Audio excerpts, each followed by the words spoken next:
Hallelujah, isang mapagpalang gabi po sa ating lahat. Maaari na po ba tayong magsitayo? Excited na po ba ang lahat na magpuri sa ating Panginoon? Parang mahina po, excited na po ba ang lahat? Hallelujah, pwede po ba nating palakpakan ang Diyos sa mga Diyos, ang Hari ng lahat? Hallelujah, Jesus. Sa oras po na ito, let us come before our God. And let us continue to invite the Holy Spirit po sa ating kalagitnaan. Come, Holy Spirit, fall on me now. Come, Holy Spirit, fall on me now. I need your anointing. Come in your power. I love you, Holy Spirit. I love you, Holy Spirit. You're captivating my soul. And every day I grow to love you more. Come, Holy Spirit. Come, Holy Spirit, fall on me now. I need your anointing. Come in your power. I love you, Holy Spirit. You're captivating my soul. And every day I grow to love you more. I'm reaching for your heart. I'm reaching for your heart. You hold my life in your hands, drawing me closer to you. I feel your power in you. Nothing compares to this place where I can see you face to face. I worship you in spirit and in truth. Come, Holy Spirit.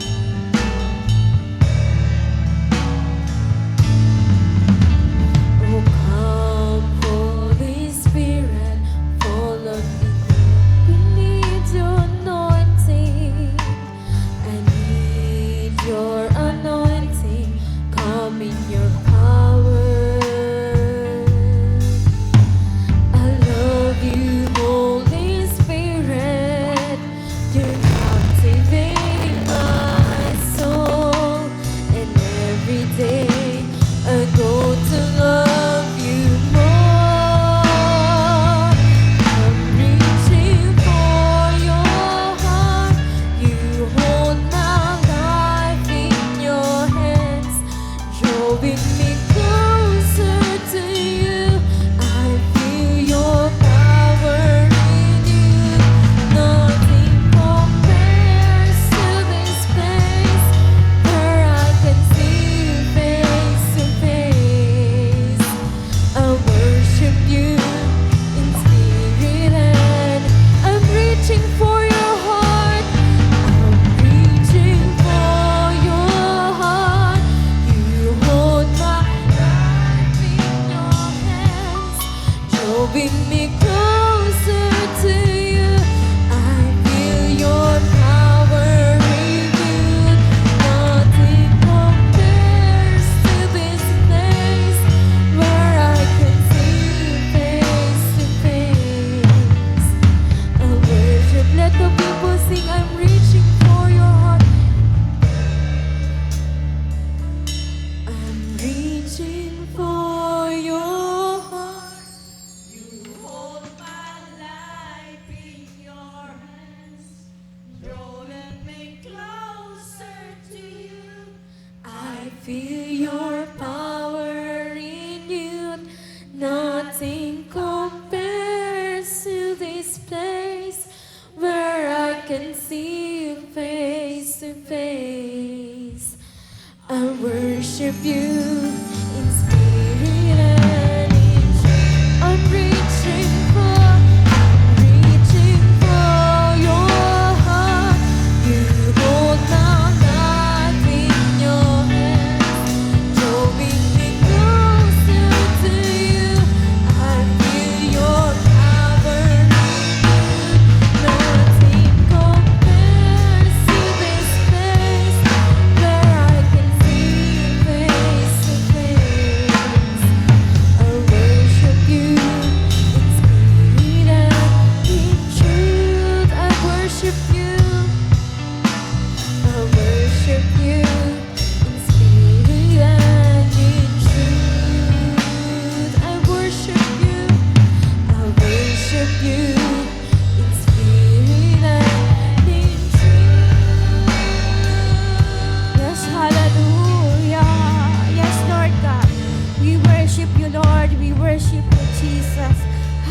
Hallelujah, hallelujah. Lord, maraming salamat muli, Panginoon, sa gabing ito. Tunay nga, Lord God, na nagpupuri kami at nagpapasalamat, Lord, sapagkat muli mo kami po, Panginoong, dinako sa iyong bahay dalanginan, sa iyong templo po, Panginoon, sa iyong bahay sambahan. Kaya, Lord, maraming salamat dahil kayo ang nagbibigay po, Panginoon, sa amin lagi ng pribilehiyo, ng pagkakataon, Lord, na sambahin ka po, Panginoon, sa Espiritu at sa katotohanan. Salamat, Ama, Panginoon, at kami muli ay narito sa iyong harapan. Lord, kami ay nagsusumamo, nagpapakumbaba, Ama, sa lahat po, Panginoon, na aming nagawa po, Panginoon, ng pagkakasala, pagkukulang sa Lord God, patawarin mo nga kami po, Panginoon. Tunay nga, Lord God, na hindi kami karapat-dapat sa iyong harapan. Subalit po, Panginoon, sa iyong habag, sa iyong pagpapatawad, salamat, Ama, maging sa iyong grasya, sa iyong biyaya po, Panginoon, na kami ay makalapit sa iyong harapan. At kami po, Panginoon, Lord God, ay magbibigay po, Panginoon, ng mga handog na awit po, Panginoon, ng mga pagsamba, ng pasasalamat at pagpupuri po, Panginoon, sa iyong pangalan. Kaya, Ama, salamat po, Panginoon, sa kapatawaran na iginawad mo. At Lord, inaanyayahan namin ang iyong presensya, ang iyong banal na Espiritu na siyang sasama, na siyang kikilos at gagalaw po, Panginoon, sa kalagitnaan, upang kami, Panginoon Lord, ay malayang makapag-awit at malaya po, Panginoon, makapagpuri at ikaw ang mabibigyan namin ng kaluguran, ng kapurihan sa pangalan ni Jesus. At Lord, patuloy din i-prepare mo ang aming mga puso. Sa oras na ito, Panginoon, bigyan mo kami ng pusong marunong makinig sa iyong salita at marunong din, Panginoon, Lord God, na sumunod sa iyong mga salita na amin pong, Panginoong, pag-aaralan. Kaya, Panginoon, sa iyong lingkod po, Panginoon, sa aming pastor na gagamitin mo sa buhay ni Pastor Peter Obiena, dalangin ko po, Panginoon, ang iyong pagkilos sa kanyang buhay. Bigyan mo siya po, Panginoon, ng karunungan na nagmumula sa Diyos at ikaw ang magbibigay sa kanya ng double anointing power, Panginoon. Magpahayag ka po, Panginoon, sa kanyang buhay. At tunay nga, Lord God, na sa aming mga pakikinig ng salita ng Diyos, kami ay mapuno ng salita mong, mabusog kami at maging ito ay maging kalakasan po, Panginoon, ng aming mga spiritual na buhay. Hindi lamang ito aming mapakikinggan, ito Lord ay aming susundin, lalo na pa, Panginoon, ang iyong kalooban sa pangalan ni Jesus. At anumang gawa ng kaaway ay sinasawatan namin sa lugar na ito. Ikaw, Espiritu ng kaguluhan, out in the name of Jesus, maging ang Espiritu na walang focus, mga distraction, in Jesus' name, out. Wala kang kapangyarihan, Satanas, sa lugar na to, sapagkat ikaw ay defeated na at talunan na. Kaya Lord, dinideklara namin, Panginoon, ang katagumpayan na yung gawain sa gabing ito. At sa iyo, Ama namin, binabalik ang lahat ng kapurihan, pasasalamat sa tanging pangalan ng aming Panginoong Jesus. At ang lahat po ng anak ng Diyos ay magsabi po ng Amen and Amen.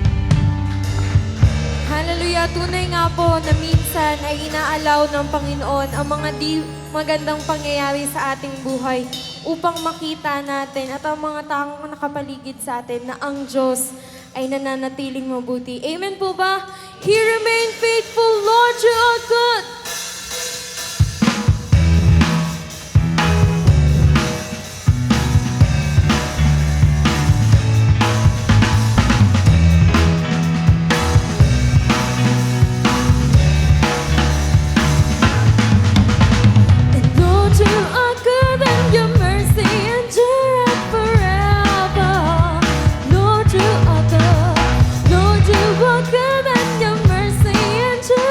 Forever.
we need your grace and mercy.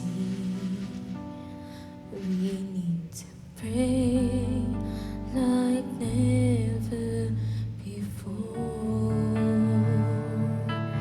And we need the power of your Holy Spirit to open heaven's door, to open heaven's door. Lord, we humbly come. Lord, we humbly come before you, before we don't deserve of you what we ask, but we earn, and Lord, we yearn to see your glory. Restore this dying land, restore this dying land. Spirit, touch your church, and Spirit, touch your church. Sear the hearts of men. Revive with your passion once again, with your passion once again. I want to care for others like Jesus cares for me. Let your rain fall upon me. Lord, we need your grace and mercy. Lord, we need your grace and mercy. We need to pray like never before. To pray like never before. We need the power of your Holy Spirit. We need the power of your Holy Spirit to open heaven's door, to open heaven's door. Spirit, touch your church. Spirit, touch your church. Stir the hearts of men. Revive us, Lord. Revive with your passion once again. With your passion once again. I want to care for like Jesus cares for me. Let your rain fall upon me. Spirit, touch your church. Stir the hearts of, revive us, Lord. Revive us, Lord. With your passion once again. I want to care for others like Jesus cares for me. Let your rain fall upon me. Spirit, touch your church. Sear the hearts of men. Revive us, Lord, with your passion once again. I want to care for others like Jesus cares for me. Let your rain fall upon me. Spirit, touch your church. Sear the hearts of men. Revive us with your passion once again. I want to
Minsan pa nga nating palapakan ang ating Diyos na buhay. Yan. Yan na po ba yung pinaka-the best clap offering of praise sa ating Diyos? Sa gabi pong ito ay nais ko pong ibahagi po sa atin ang salita ng Panginoon sa aklat po ng Titus chapter 2. At pinamagatan ko pong itong wastong pamumuhay sa muling pagbabalik ng ating Panginoon Jesucristo. Tanungin ko po kayo, alam po ba natin kung kailan darating si Kristo? Sinong nakakaalam sa kanyang muling pagbabalik? Hello? So wala pong nakakaalam. Tanungin ko po kayo, ano po ang ating nararamdaman na sa muling pagbabalik ng Panginoon? Marami dahil, alam niyo po ba na noon naririnig ko, Jesus is coming back again. Jesus is coming soon. Pero hanggang ngayon wala pa rin. Ang dami ko na pong nakasama ng mga naglingkod sa Panginoon. Praise the Lord. Sa aking mga kabats, ako na lamang po ang naiwan. Ang iba ay mga nagtutok sa kanilang mga personal na pamumuhay. Ang iba ay talagang kinarir na ang kanilang karera. Ang iba naman ay tumalikod na sa Panginoon. Pero sa gabi pong ito ay buksan po natin ang Titus chapter 2.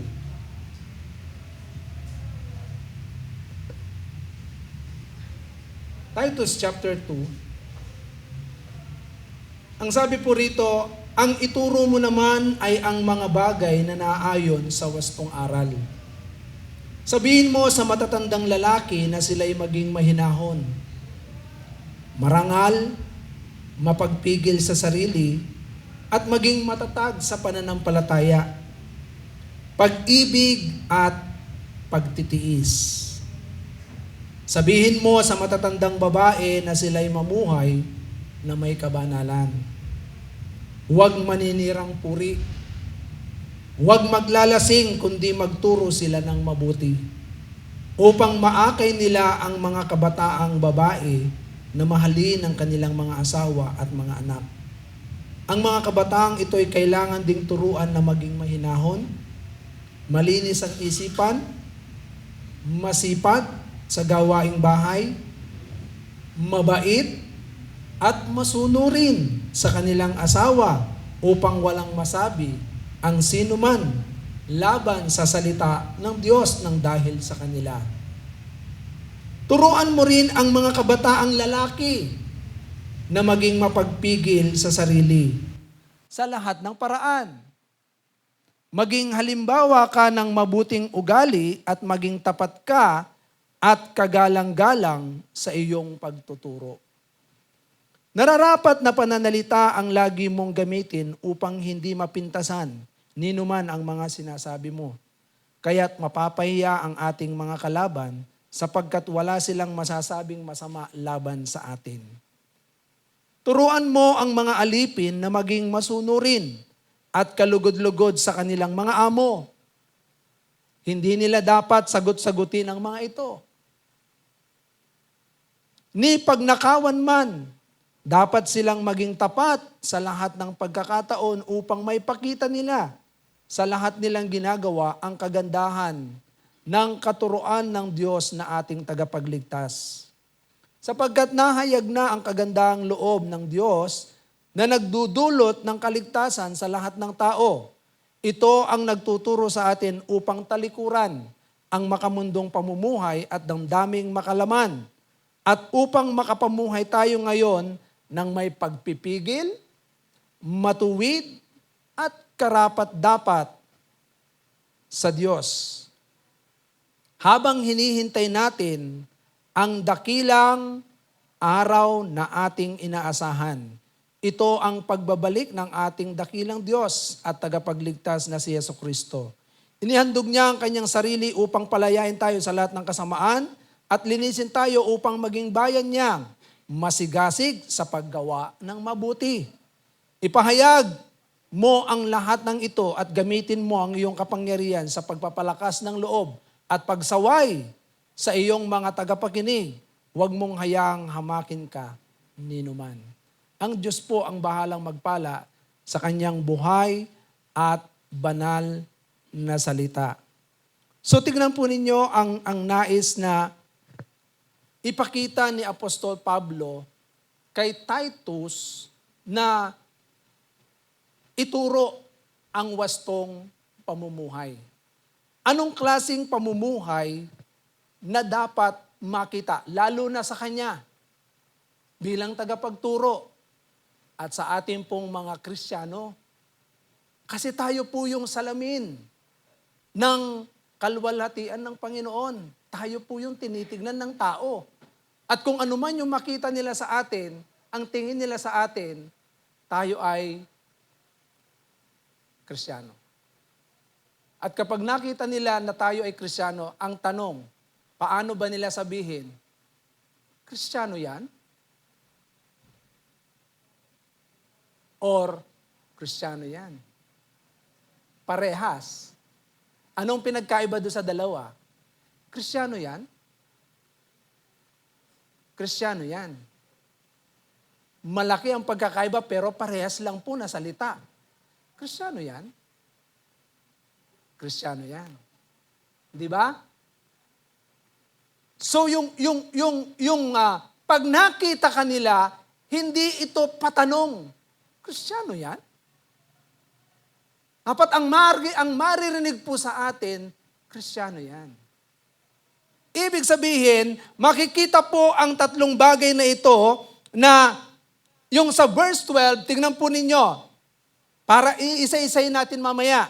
Sabi rito sa verse 12, ito ang nagtuturo sa atin upang talikuran ang makamundong pamumuhay at damdaming makalaman at upang makapamuhay tayo ngayon ng may pagpipigil, matuwid at karapat-dapat sa Diyos.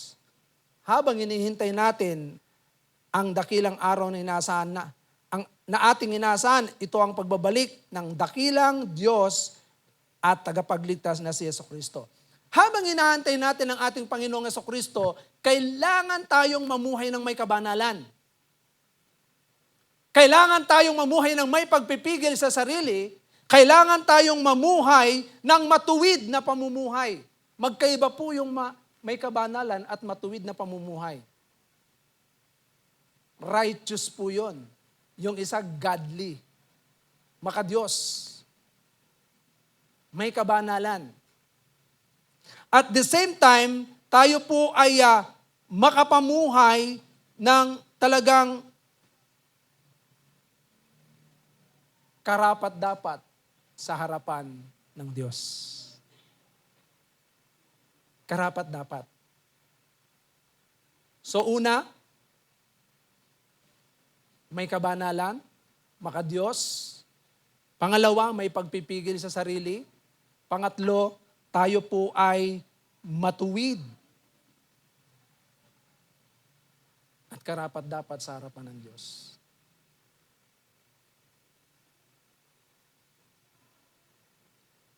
Si Apostol Pablo ay nagpapaalala kay Titus na ituro mo. Mga kapatid, alam nyo, sa panahon ngayon, dapat tayo na po ang nagtuturo ng mga ganitong bagay. Habang inaantay po natin si Kristo.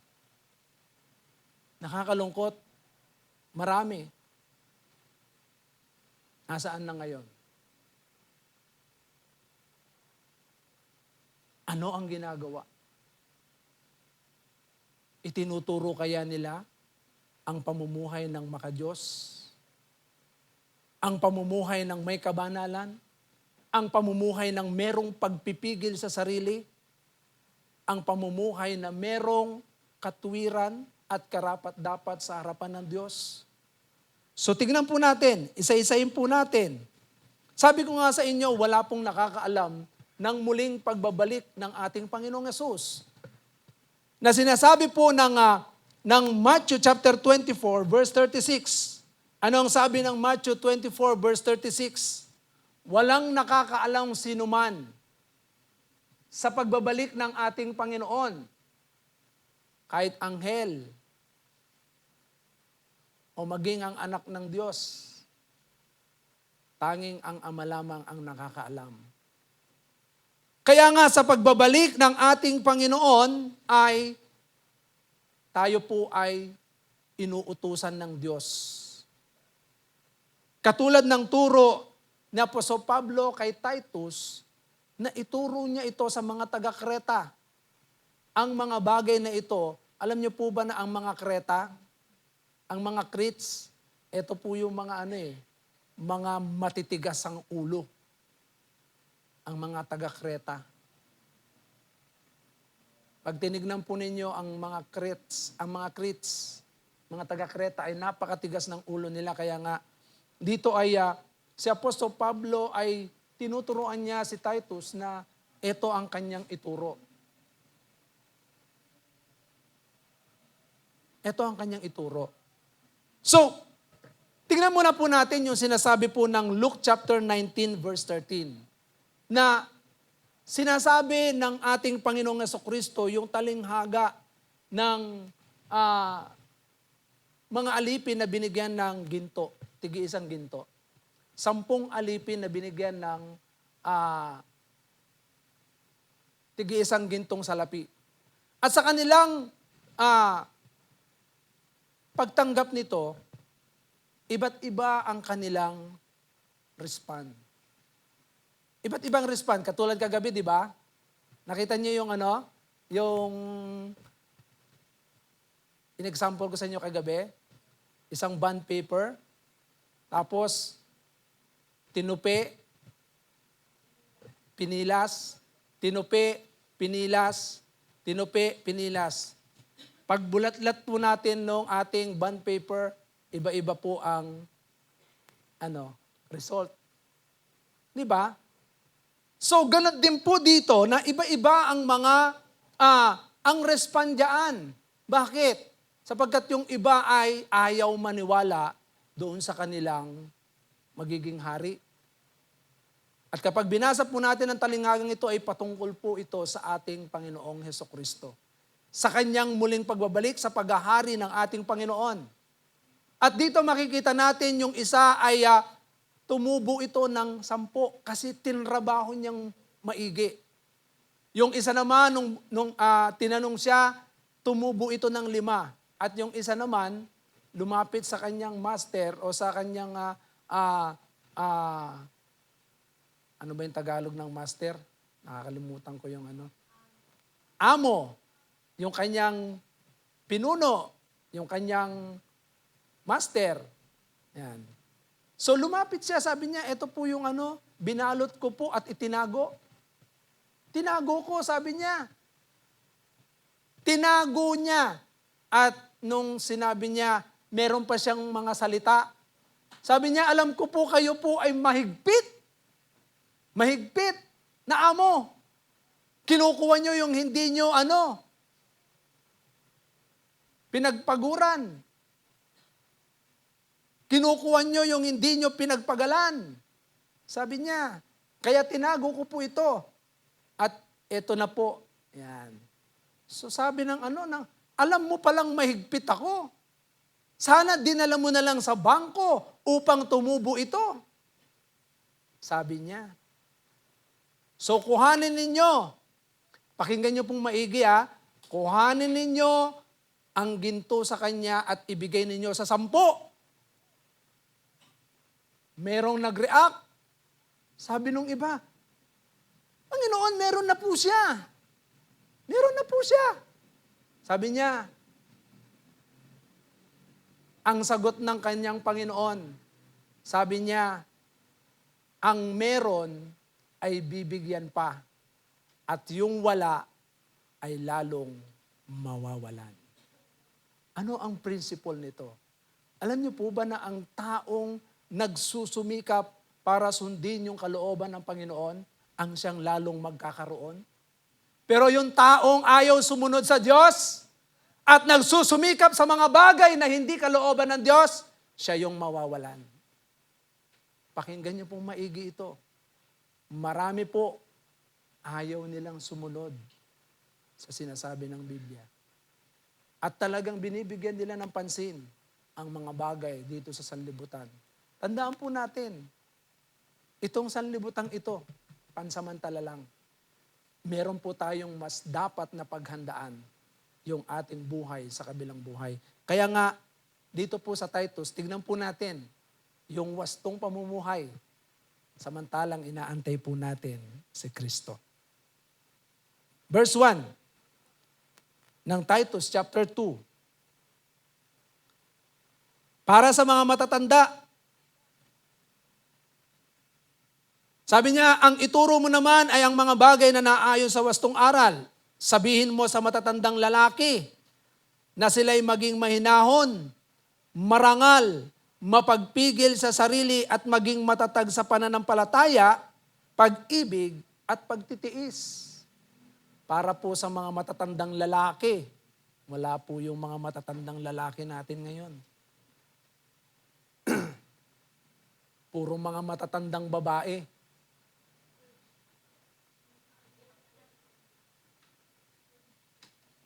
Ano po ang aral para sa mga matatandang lalaki? Tingnan po ninyo, maging mahinahon.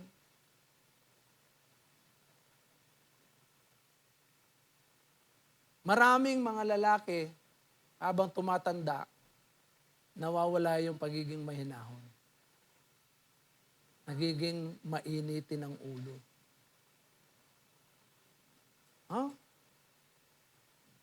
Sabi pa rito, maging matatag sa pananampalataya. Ay, kailangan maging matatag tayo sa pananampalataya, mga kalalakihan, mga matatandang Kasi bakit? Tayo po ang dapat na unang-unang nakikitaan sa loob ng tahanan na punong-puno ng pananampalataya. Hindi tayo ang unang-unang nakakakitaan ng kawalan ng pananampalataya. Hello, mga matatandang lalaki, makinig po tayong maigi. Sabi po rito, maging matatag sa pananampalataya. Pag-ibig. Bakit sinabi ang mga lalaki, dapat mapuno ng pag-ibig? Kailangan pong mahalin ng asawang lalaki ang yan yung utos eh. Di ba sa Ephesians chapter 6? Ikaw, asawang lalaki, ibigin mo ang iyong asawang babae. Di ba? Bakit kaya ganun? Kailangan ibigin maigi ng ng asawang lalaki ang Kasi kailangan yung pag-ibig na dalisay. Yung purong pag-ibig na nagmumula sa ating Panginoon. Ang maging pag-ibig ng matandang lalaki, ng mga kalalakihan. Amen po ba? Hindi yung lustful na pag-ibig. Kaya mo lang iniibig ang iyong asawa dahil sa lust. Hindi ganun. Ang tunay na pag-ibig na nais na makita ng Panginoon sa bawat kalalakihan ay yung pag-ibig na nagmumula sa Panginoon. Amen po ba? Na kung saan iibigin mo ang iyong asawa in spite na talagang ang asawa mo ay maingay.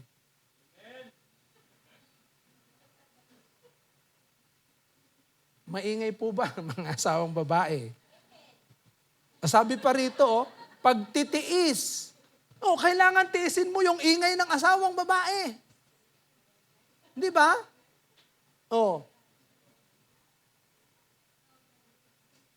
Tingnan po ninyo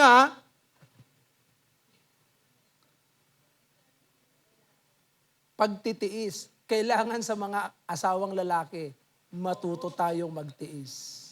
Amen po ba? Habang inaantay natin si Kristo, Hindi tayo mawawalan ng pagtitiis, magtiis tayo. Bakit? Meron tayong asawang laging nagpapaalala sa atin. Yan po ang second Holy Spirit. Yan. Pangalawa sa Diyos yan. Ang Diyos nagtuturo. Tuturuan ka rin ng asawang babae. Tama po ba? Kaya dapat mahalin ang asawang babae. Bakit? Yun yung sinasabi ng Bible.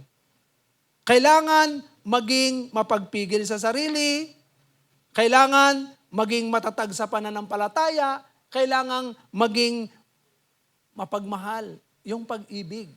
Pag-ibig sa Diyos at pag-ibig sa kanyang asawa at sa kanyang mga anak. Mga kapatid, mga kalalakihan, pakinggan niyo pong maigi ito. Ito po yung utos ng Panginoon sa pamamagitan ni Apostol Pablo na dapat itinuturo maging mapagtiis. Sa mga matatandang babae naman, ano po ang sinasabi rito? Mamuhay ng may kabanalan. Di ba? Mamuhay ng may kabanalan. Banal po ba ang mga kababaihan natin? Na? Sabi rito, huwag maninirang puri. Kaya sinasabi na po sa Pablo, sa mga mapanirang puri ang mga kababaihan.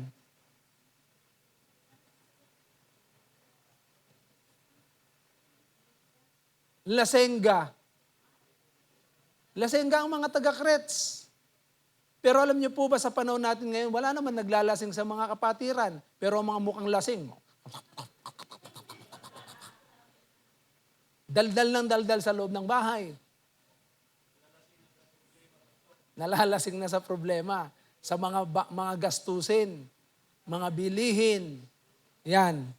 Pero ang sabi pa rito na dapat ituro sa mga kababaihan, matatandang babae, yung maging mabuti.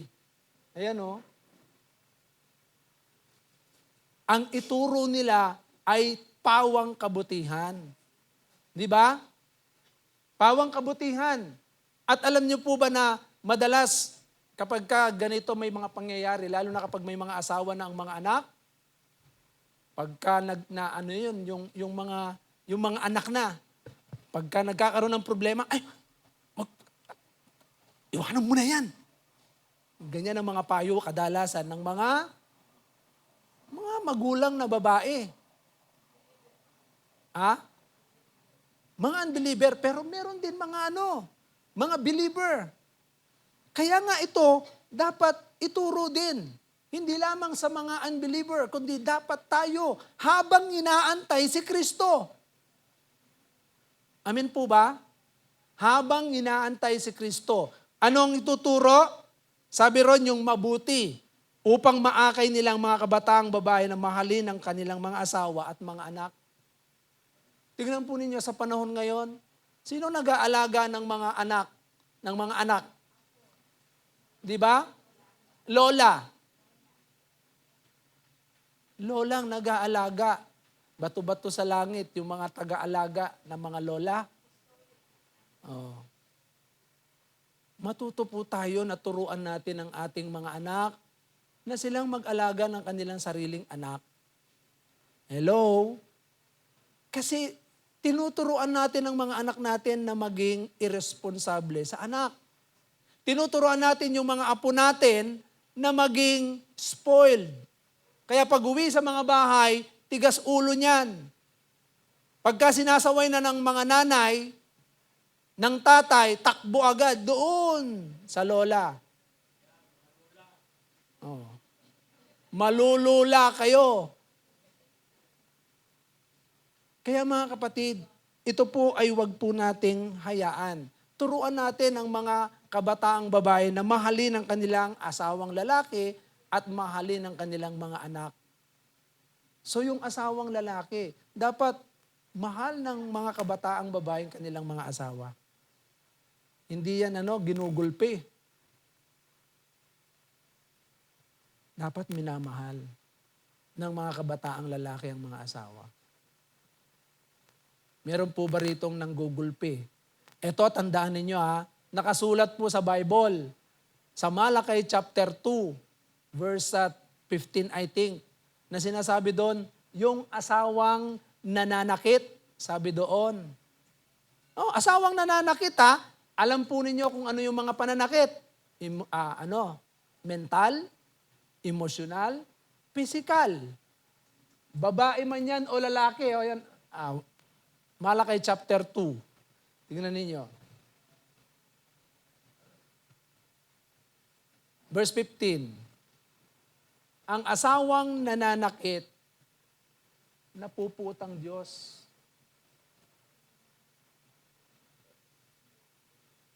16. Verse 16. Nasusuklam ako sa pagpapalayas at paghiwalay ng mag-asawa, sabi ni Yahweh. Napuput ako sa taong gumagawa ng kalupitan sa kanyang asawa. Tingnan nyo. Kalupitan. Sa ibang salin, nananakit. So ibig sabihin, both lalaki o babae, pag sinasaktan mo ang asawa mo, mental, emosyonal, physical, napupuot ang Diyos. Amen po ba? Kaya wag na wag nating sasaktan ang ating mga asawa. Amen po ba? Kaya yung mga matatandang babae, turuan po natin yung mga asawa, yung mga kabataang babae na mahalin yung mga asawang lalaki. Diba? Huwag natin silang tuturuan na maging rebelde sa asawa. Ngayon pa lang turuan natin sila, anak, mahalin mo ang iyong asawa. Ayan nakasulat napupuot ako, sabi ng Diyos. Kaya dapat, mahalin mo ang iyong asawang babae. Okay? Asawang lalaki pala. So para naman sa mga kabataan, pakinggan nyo to. Sa verse 5 ng Titus, chapter 2, verse 5, ang mga kabataang ito'y kailangan ding turuan na maging mahinahon. So mahinahon, anak, maghugas ka ng... Wait lang!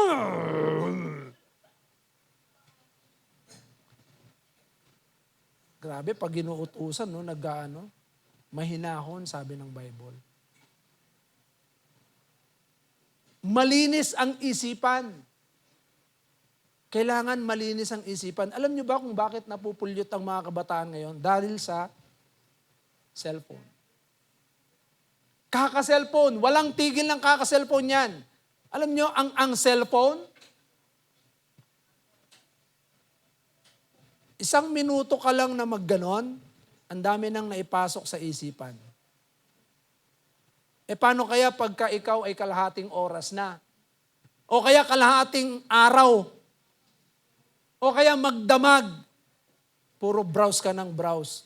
Di ang dami mo nang na-inject sa isipan. Sabi ng Bible, malinis ang isipan. Para maging malinis ang iyong isipan, lagay mo ang salita ng Diyos. Kaya turuan na mag-aral ng salita ng Diyos. Para yung mga kabataan, hindi marumi ang isip. Kasi, sabi pa rito, masipag sa gawaing bahay. Ngayon, tinuturo ng Biblia, maging masipag sa gawaing bahay. Hello, mga kabataan. Biblical po yan. Hindi sinabi sa Bible na maging tamad ka. Ang turo ng Biblia habang inaantay natin si Kristo, maging masipag. Kaya pag uwi nyo sa bahay, linisin nyo buong bahay. Di ba? Pag uwi nyo sa bahay, magluto kayo. Pag uwi sa bahay, pagkatapos kumain, maghugas kayo. Hindi na uutusan, hindi na sasabihan. Automatic na yan. Di ba? Hindi na uutusan yan. Ano pang sabi rito? Maging mabait. Di ba kapag ginuutusan, wala ka pa namang ginagawa. Parang pagod na pagod ka. Di ba? Ang liwanag yan, Lipat nyo. Sa verse 5. Ayan o. Masipag sa gawaing bahay, mabait, at masunurin. Saan? Kung may asawa na, maging masunurin sa kanilang mga asawa upang walang masabi ang sino man laban sa salita ng Diyos nang dahil sa kanila. Okay? Mga kabataan. Pag dumating na yung panahon na kapag ikaw ay nag-asawa, kailangan alam mo na lahat yung mga gawaing bahay sa mga babae. Mahirapan ka kapag ikaw ay nag-asawang walang alam sa bahay. Si Mrs. Masipag yan. Noong kabataan niya, noong dalaga pa. Kaya lang dahil nga napakataas na yung standard ko, hindi niya ako maabot doon sa standard. Umiiyak siya. Pero masipag siya. Magaling magluto ng champurado. Pero ngayon, masarap na siya magluto. Pero nung una, hindi siya talaga masarap magluto. Sa pagluluto, hindi siya. Pero sa pag-alaga sa mga anak namin. Sa pagluluto, kaya umiiyak yan. Pagdating sa pagluluto. Pero yung champurado niyan, panalo champurado ng misis ko. Walang tatalo sa Alaska, ay sa kanyang champurado. Kaya pagdating sa champurado, yun lang champurado niya kinakain ko. Oo. So, yan yung dapat ituro, mga kabataang babae. Yan. So, maging mapagmahal sa asawang lalaki. Diba? Masipag sa bahay, masunurin, mabait. Yan. Okay? So, para naman sa mga kabataang lalaki, ayan, turuan mo rin ang mga kabataang lalaki na maging mapagpigil sa sarili. Ayan, ang mga lalaki kasi mapusok yan eh. Kaya dapat mapagpigil sa sarili yan. Go, go, go, go lagi ang mga kabataan ngayon eh. Gusto nila laging go, go, go, go. Walang yan, walang preno-preno. Ano yung gusto nila? Sige. Tuloy-tuloy. Hindi na pinag-iisipan kung ano yung pinaggagawa nila. Pero sabi ng Bible, maging mapagpigil sa sarili. Kaya dapat, bago mo gawin yan, isipin mo muna kung kung tama pa ba yung gagawin mo. Sabi niya rito, sa lahat ng paraan, sa verse 7, maging mapagpigil sa lahat ng paraan. Maging halimbawa ka ng mabuting ugali at maging tapat ka at kagalang-galang sa iyong pagtuturo.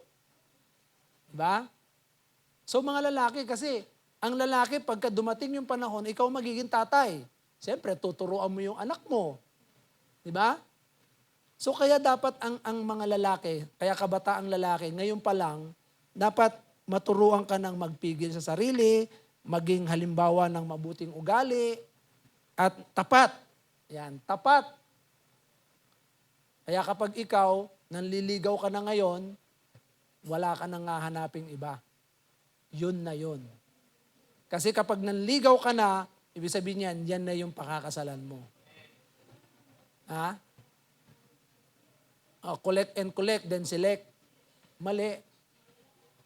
Kasi kapag ikaw ay nanligaw na, nagsimula ka ng manligaw, yan na yung mapapangasawa mo. Ako mula nung ako po ay nagsimulang manligaw, nung na-born again na, pero nung hindi pa ako born again, marami akong nililigawan. Talagang yan, lahat ng magustuhan ko, liligawan ko yan. May mga sumasagot, may mga nababasted ka. Oh. At meron ding mga humahabol sa'yo. Ayan. Oo. Kaya ganun, dapat maging mapagpigil sa sarili. Kasi hindi lahat ng pagkakataon, opportunity o grab the opportunity. Hindi ganun. Dapat may pagpipigil sa sarili. Kaya, mula nung na-born again ako, isa lang yung niligawan ko si Mrs. lang. 7 years yun. 7 years. Di ba? Kaya, dapat makita natin to, Sa lahat ng paraan, maging halimbawa ka ng mabuting ugali at maging tapat ka at kagalang-galang sa iyong pagtuturo. Ayan. So, nararapat na pananalita ang lagi mong gamitin upang hindi ka mapintasan. O para naman sa mga tagapagturo katulad ni Titus, sinasabihan niya, bawat isa po sa atin, tayo po lahat ay tagapagturo na eh. Anong tinuturo natin? Yung mabubuting pag-uugali. Amen po ba? Kaya nga, mula doon sa mga matatandang lalaki, matandang babae, kabataang babae, at kabataang lalaki, so ito yung turo. Mga wastong aral patungkol sa pag-uugali. Kaya nga sa mga ugali natin, habang inaantay natin si Kristo, tignan natin kung tama pa ba. Maka-Diyos po ba tayo? May kabanalan po ba? May pagpipigil ba sa sarili? At meron bang tinatawag na matuwid na pamumuhay? At karapat-dapat sa harapan ng Panginoon. Yan yung gustong makita ng Diyos sa atin habang inaantay natin si Kristo. Kaya nga lahat tayo, pagka humarap tayo sa Panginoon, titimbangin po yung ating mga ginawa. Kung ikaw ay Kristiyano na, ano yung ginawa mo habang ikaw ay naging Kristiyano? Titimbangin yun. Baka magulat po tayo. Koronang tinik pala yung ating korona, hindi siya korona na talagang puputungan ng korona. Baka wala tayong matanggap o kaya tansyan. Di ba? Nakita nyo, korting korona yung tansyan. Ang liit. Lahat tayo haharap sa Panginoon. Titimbangin lahat ng mga ginawa natin. Mabuti o masama. Kaya nga ang turo sa atin dito ay alalahanin po natin maka-Diyos, may kabanalan, pagpipigil sa sarili, matuwid na pamumuhay, at karapat-dapat sa harapan ng Diyos. Karapat-dapat sa harapan ng Diyos. Talagang pagka humarap ka sa harapan ng Panginoon, we are worthy enough. Diba? Kaya, last time na ituro ko dun sa yung sa Luke chapter 16 verse 19 to 31. So tatlo yung aking sinabi doon. Si Kristo ang tanging daan, tanging kaligtasan. Pangalawa, totoo ang impyerno. Pangatlo, paano ka mamuhay. Kasi ang kwento nitong Luke chapter 16 verse 19 to 31, yung mayaman, lalaki at si Lazaro. So itong mayamang lalaking ito yung namuhay siya ng gusto niyang pamumuhay. At yung mahirap naman, yung pulubi, namuhay siya na talagang sumasampalataya sa Panginoon. Kahit mahirap siyang tignan, pero meron siyang pananampalataya sa Diyos. Kaya nung mamatay silang parehas, ang mayamang lalaki sa impyerno ang bagsak. Ang pulubi sa langit. Kaya doon makikita natin, itong mayamang lalaking ito, dahil nagpasasa siya sa kanyang buhay dito sa lupa, wala siyang Diyos.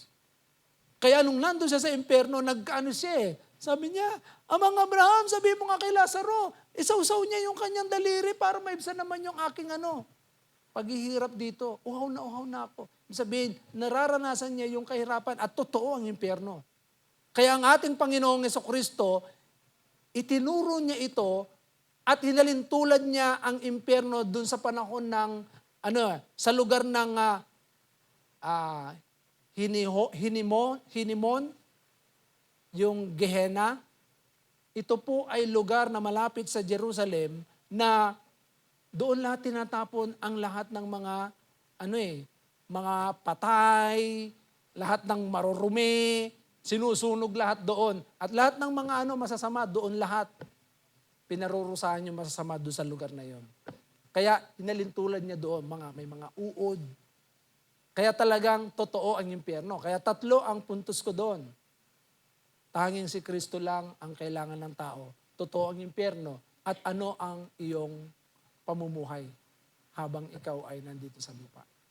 Ngayon kaya ang tanong, ito yung turo ni Apostol Pablo sa atin sa pamamagitan ni Titus na paalala sa atin kung paano tayo mamuhay ng wastong pamumuhay.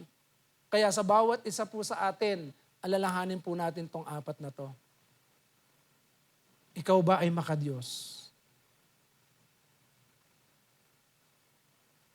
Pag sinabing makadiyos, lahat ng mga bagay na ginagawa natin, makadiyos, hindi makademonyo. May kabanalan ba? Paano tayo magsalita? Paano tayo mag-isip? Anong laman ng puso natin? At ano ang ginagawa? May kabanalan ba? Pangatlo, nagpipigil ba tayo sa ating mga sarili? Yan eh. Kaya mo bang magpigil? Alam niyo, sa totoo lang, marami hindi na nakapagpigil. Dahil hindi na napigilan yung sarili nila. Gumawa na ng iba. Hindi na sila sumunod sa kalooban ng Panginoon. Di ba? Kaya hindi nila mapigilan yung sarili nila. Nakapagsalita ng masama. Nakagawa ng masama. Nakapag-isip ng masama. Nakapag-desisyon ng masama. Kasi walang pagpipigil sa sarili. Matuwid na pamumuhay. Matuwid ba yung lakad natin habang tayo nandito sa lupa? So paano tayo magiging matuwid? Ito po ang Biblia. Kailangan po natin ang Espiritu ng Diyos. Na talagang siya yung sa atin, mag-direct sa atin. Kaya nga nung nagturo ako doon sa sabi ko, Lord, gamitin mo po ako doon. Purihin ng Panginoon.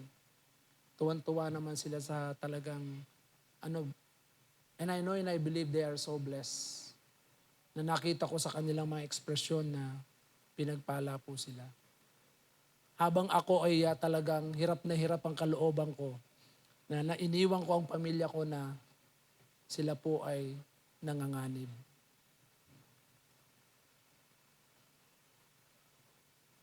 Nanganganib po ang aking pamilya. At yung asawa ko talagang hindi niya alam kung anong gagawin niya. So, ginawa ko yung kalooban ng Panginoon. 4 na araw kami nandun. Friday, Saturday, Sunday, Monday, Tuesday. 5. Pero i-round up na lang natin yung 2 araw. Bali, 4 lang. So, tingnan niyo yung yung matuwid na pamumuhay. Yung nilalakaran po natin, dapat hindi yan pupunta sa kaliwa. Pag meron kang nakita, tapos pag hindi mo nagustuhan, pupunta ka sa kanan. Tapos if hindi mo nagustuhan, pupunta ka na naman uli sa diretso.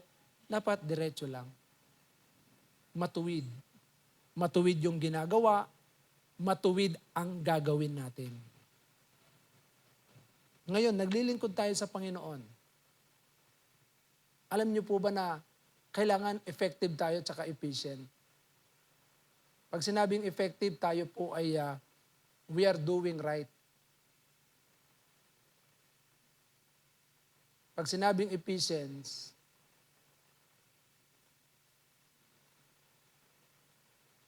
we are we are doing right and we are right what we are doing. Tama?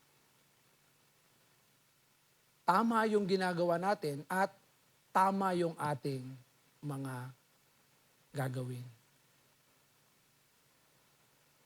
Magkaiba kasi yung ginagawa mo ito pero hindi naman tama. Tama? Dapat, tama yung ginagawa mo, tumpak yung ginagawa mo. Hindi dapat, okay, effective ka rito, ginawa mo yan, okay yung pagkakagawa, pero hindi naman siya tama. You are doing what is right. Pagka ikaw ay efficient. Amen? We are doing what is right. kung ano yung tama. Katulad niyan, Kristiyano tayo. Dapat bang mamuhay ka ng matuwid? Yes. Alam mo yan yung tama. Kapag ikaw ba ay Kristiyano, dapat bang dumalo ka sa gawain ng Panginoon? Yes. Kasi alam mo yan yung tama.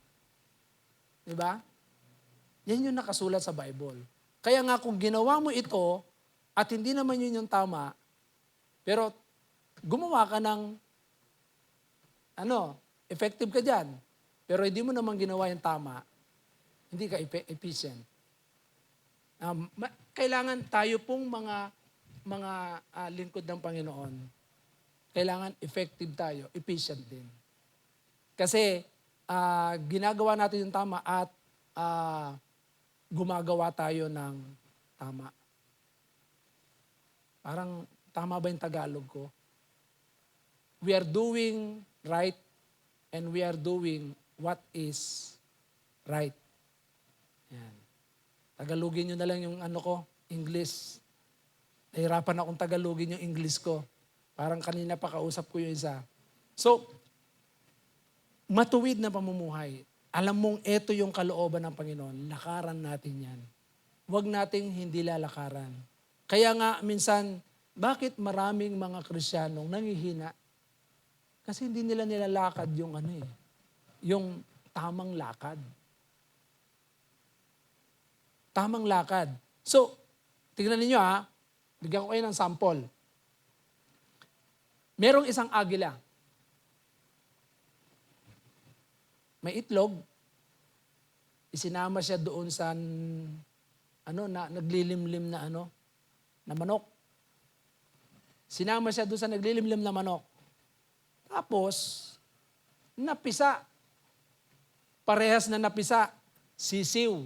Sisiw ng manok at yung agila. Ngayon, di habang yung sisiw ng agila, kasama niya yung mga sisiw ng manok. E di, lumalaki. Habang lumalaki siya, parang nakikita niya parang iba yung kanyang iba yung kanyang itsura. Iba yung mukha niya. Pero lahat ng ginagawa nitong mga yun yung ginagawa niya. Kasi ang tingin niya, manok siya. Pero ang totoo niyan, hindi pala siya manok. Agila pala siya. Nakita niya yung kamukha niya. Nandun sa impapawid, lumilipad. Sabi niya, parang nag-iisip siya. Kung ano yung niya, bakit ganito siya. Lumilipad sa taas. Tapos nandito ako. Ayan. Nakuha niyo yung efficient at effective. Ganon din tayo. Pag ikaw alam mong ito yung dapat na ipinagagawa ng Diyos sa atin, gawin mo. Kasi hindi tayo tinawag ng Panginoon na hindi natin gagawin yung tama. At kung alam mong tama yan, gawin natin yung tama at yung talagang eksakto. Kaya nga itong dahil nasanay siya doon, ang tingin niya sisiw.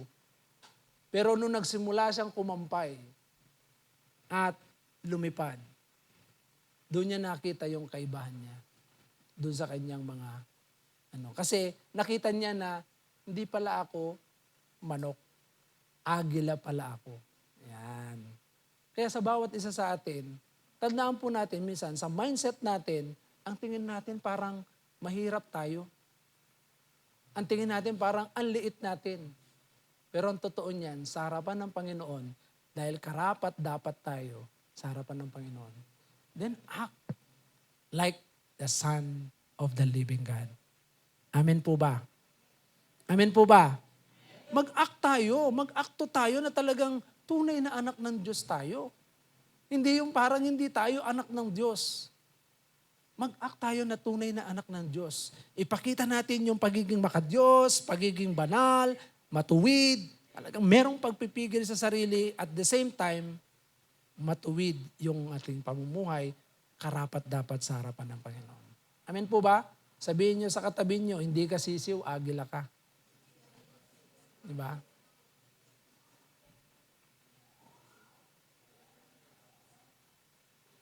Simulan po natin ikampay yung mga kamay natin. So hayaan po natin na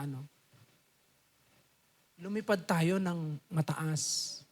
At alam niyo po ba kung anong katangian ng agila? Ang agila habang siya ay nasa taas, hinahampas siya ng malakas na hangin. At sa malakas na hangin na yan, alam niyo po ba ang agila, kulang yan nakaganyan lang siya. Hindi siya yung kampay ng kampay para lumipad. Ang agila, hinahampas siya ng malakas na hangin at lalong tumataas yan. Diba? So sa atin habang tayo ay hinahampas ng malakas na hangin. Hello? Itaas mo ang kamay mo sa Panginoon. Amen po ba? Anong sabi ng Bible? Those who wait upon the Lord shall renew their strength. They shall mount up their wings like eagle. Di ba? Isaiah chapter 40 verse 31. At magpuri ka sa Panginoon, manalangin ka. Alam nyo, sa totoo lang talagang napakasarap talagang magpuri sa Panginoon. And I really enjoy it. Nung nandun ako sa Cebu, na-enjoy ko yung presence ng Panginoon. Bagamat sabi nila yung tinira namin doon kinatatakutan lahat ng mga dumaan doon, merong babae. Kinatatakutan nila yung bahay. Pero I enjoy God's presence. Kasi bakit? I worship God. Kahit na umalis ako sa bahay na talagang masyadong mabigat yung aming kinakaharap during that time. Pero I lift up my eyes, I lift up my hands in worshiping God and I pray. Talagang yung pagkilos ng Panginoon. Amen po ba? Palakpakan po natin ang ating Panginoon. Kaya sa gabi pong ito, habang inaantay po natin ang muling pagbabalik ng ating Panginoon, katulad ng sinabi ni Apostol Pablo kay Titus na naranasan po natin yung kagandaang loob ng Diyos. Amen po ba? Sa verse 11, sabi niya, sapagkat nahayag na ang kagandaang loob ng Diyos na nagdudulot ng kaligtasan sa lahat ng tao, ito ang nagtuturo sa atin upang talikuran ang makamundong pamumuhay at damdaming makalaman. At upang makapamuhay tayo ngayon ng may pagpipigil, matuwid at karapat-dapat sa Diyos, habang hinihintay natin ang dakilang araw na ating inaasahan, ito ang pagbabalik ng ating dakilang Diyos at tagapagligtas na si Jesucristo. Inihandog niya ang kanyang sarili upang palayain tayo sa lahat ng kasamaan at linisin tayo upang maging bayan niyang masigasig sa paggawa ng mabuti. Mga kapatid, maging masigasig tayo sa paggawa ng mabuti. Amen po ba? Huwag tayong gagawa ng masama.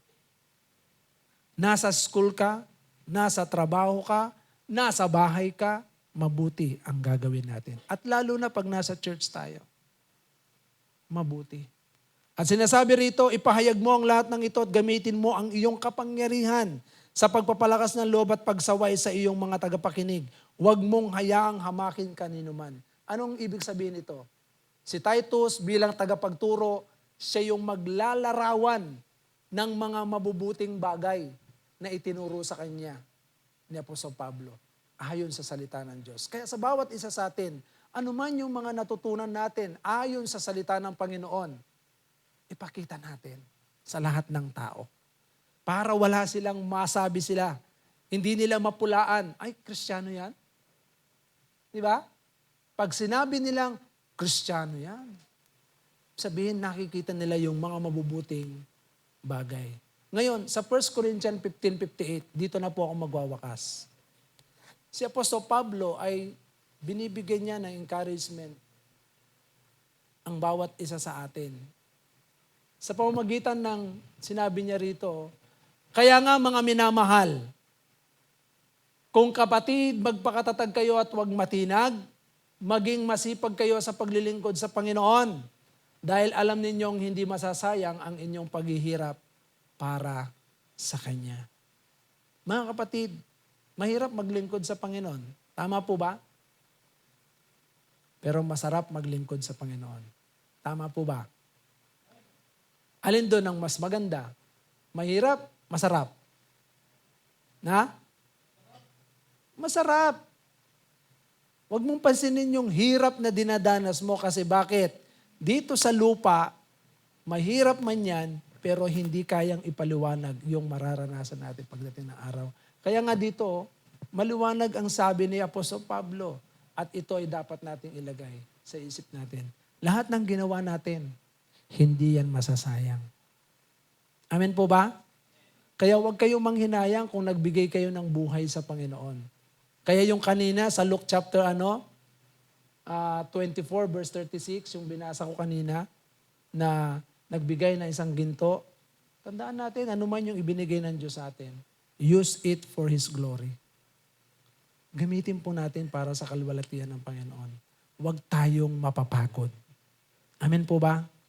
Tanungin niyo, sabihin niyo sa katabi niyo, huwag kang mapapagod, kapatid. Yan yung wastong pamumuhay na dapat na meron tayo habang iniintay natin si Kristo. Amen po ba? Amen po ba? Oh, kaya dapat mas lalong maging masaya yung mukha natin habang tayo po'y naglilingkod sa Panginoon. Amen. Sige po tayong lahat ay tumayo at patuloy po nating parangalan ang ating Panginoon sa ating mga buhay na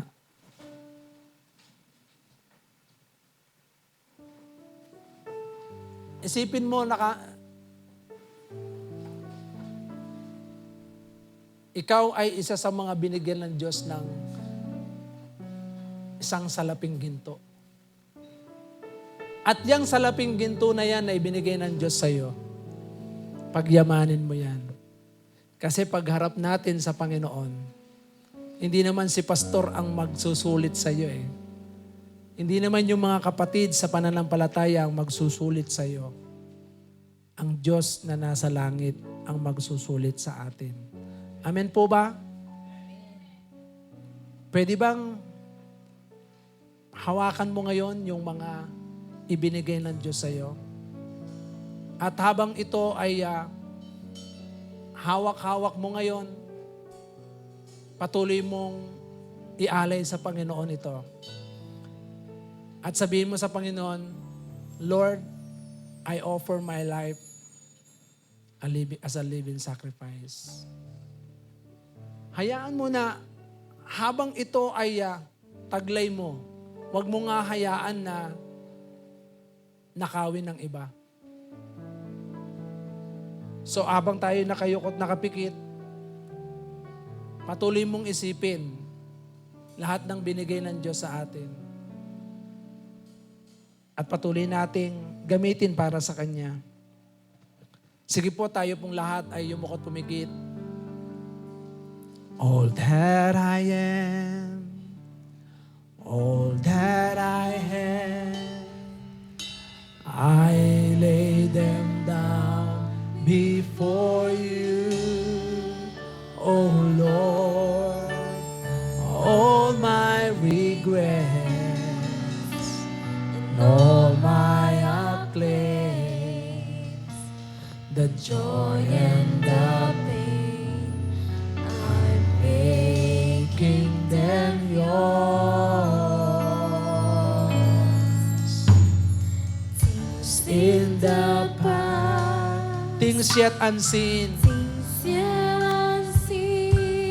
wishes and dreams, Wishes and dreams that are yet to come true, and all of my hopes and all of my plans, my heart and my hands are lifted to you. And Lord,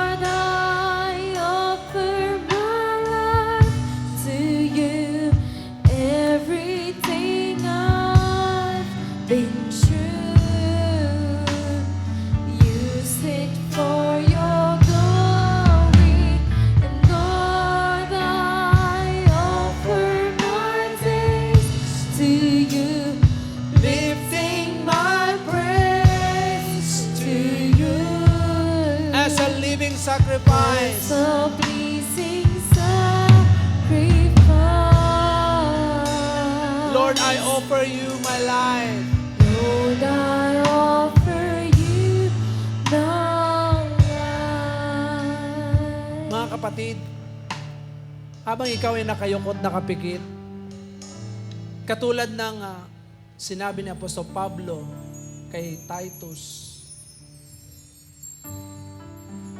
bilang isang tagapagturo, at tayo ay mga lingkod ng Panginoon, kung ikaw ay tagapaglingkod, kung ikaw ay tagapagturo, kung ikaw ay isang ordinaryong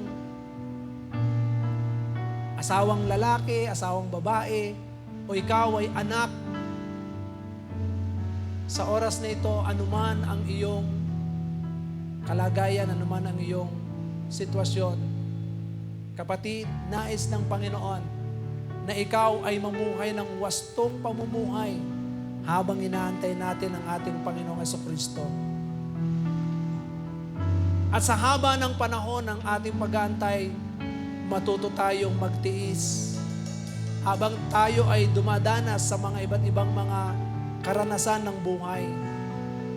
Ano man ang iyong mga nararanasan, magpakasipag tayo sa paggawa ng mabuti, magpakasipag tayo sa paglilingkod, at patuloy nating gawin ang mga nais ng Panginoon.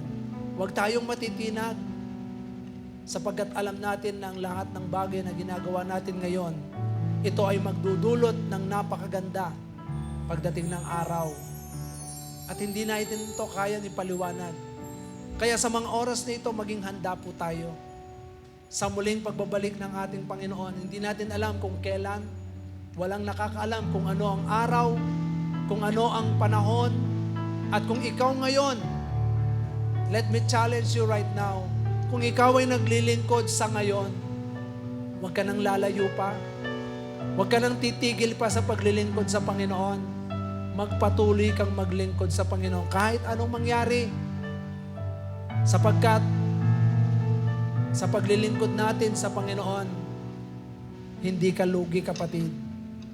Ikaw ay laging panalo kay Kristo. Yes. Sa oras na ito, hayaan po natin na manalangin po tayo sa Panginoon, na gamitin natin ang ating mga sarili, kung paano ang Panginoong Jesucristo ay nanalangin, ibinigay niya ang kanyang buhay para sa ikaliligtas ng marami. Sa oras na ito, let us ask God na gamitin tayo ng Panginoon. Let us ask the Holy Spirit to come down in our lives upang patuloy na magamit tayo sa maraming tao na nangangailangan ng kaligtasan. Shall we lift our hands? Hallelujah. Yes, Lord, hallelujah. Lord, continue to touch our heart, to touch our lives, oh God. Yes, Lord God, hallelujah. Spirit, touch your church, stir the hearts of men, revive us, Lord, with your passion once again. I want to care for others like Jesus cares for me. Let your rain fall upon me. The Spirit touch your church. Spirit, touch your church, stir the hearts of men, revive us, Lord, with your passion once again. I want to care for others like Jesus cares for me.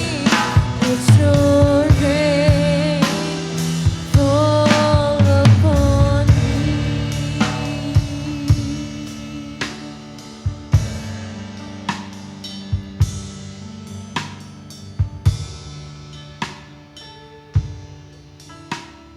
Panginoon, sa gabi pong ito, marami pong salamat. Patuloy kong itinataas sa iyo ang bawat isa. Lord, pagharian mo po ang iyong mga anak na ito. Hayaan niyo po, O Diyos, ang wastong pamumuhay na itinuro ayon sa banal na kasulatan na kami, Panginoon, ay maging makadiyos, maging banal, may pagpipigil sa sarili, matuwid ang pamumuhay at karapat-dapat sa iyong paningin. O Diyos, patuloy, O God,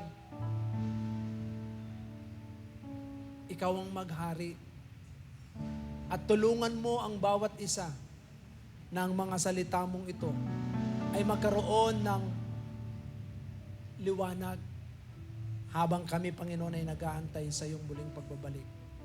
Salamat, O Diyos, pagpalain mo ang bawat isa na habang kami, Panginoon, ay patuloy na naglilingkod sa iyo, mas lalong mag-alab ang aming paglilingkod. Mas lalong mag-alab ang pag-ibig, O Diyos. Samantalang dumaranas ng iba't ibang pagsubok, patuloy na ang pag-ibig, Panginoon, sa iyo, sa iyong mga salita, at maging sa kapwa na patuloy, O Diyos. Ikaw, Panginoon, ang maghari sa puso ng bawat isa upang ang pag-ibig mo ay laging maranasan namin. At may paranas din po namin sa iba. Kaya salamat, O Diyos, sa gabing ito. Muli, sa iyo ang lahat ng kapurihan, ang lahat ng pasasalamat sa pangalan ni Jesus. Everybody say amen.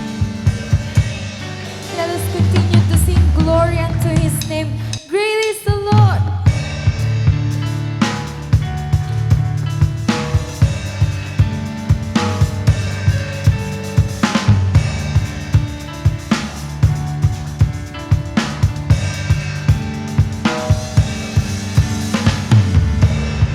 Great is the Lord God Almighty, and great is the Lord on high. The train of His robe fills the air, and we cry